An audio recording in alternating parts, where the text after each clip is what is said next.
ప్రసాదంగా చేసుకునే బెల్లం అప్పాలని ఎలా చేసుకోవాలో చూపించబోతున్నాను.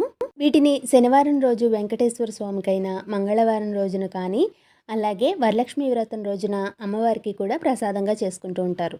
ఈ బెల్లం అప్పాలని ఇలాగే కాకుండా ఇంకా 2-3 విధాలుగా కూడా చేసుకోవచ్చు. వాటిని నేను వేరే వీడియోలో పోస్ట్ చేస్తాను.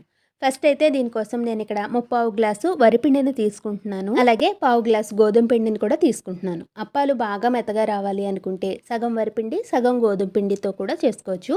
ఇప్పుడు ఈ రెండింటిని కూడా బాగా కలుపుకుని పెట్టుకోవాలి. మనం ఏ గ్లాస్ తోటి అయితే పిండిని కొలుచుకున్నామో అదే గ్లాస్ తోటి మిగతా వాటన్నింటినీ కూడా కొలుచుకోవాలి. నేను ఇక్కడ మొత్తంగా 1 గ్లాస్ పిండిని తీసుకున్నాను కదా. 1 గ్లాస్ పిండికి 1 గ్లాస్ నీళ్లు, 1 గ్లాస్ బెల్లం తురుముని వేసుకుని, బెల్లం పూర్తిగా కరిగి నీళ్లు మరిగేటప్పుడు కొద్దిగా నెయ్యిని కానీ నూనెని కానీ వేసుకుని పిండిని ఇలా కలుపుకుంటూ పోసుకుని స్టవ్ ఫ్లేమ్ని ఆఫ్ చేసేసుకోవాలి. స్టవ్ మీద ఉండగానే ఇలా కలిపేసుకున్నామంటే ఆ వేడికే ఇదంతా కూడా మగ్గిపోతుంది.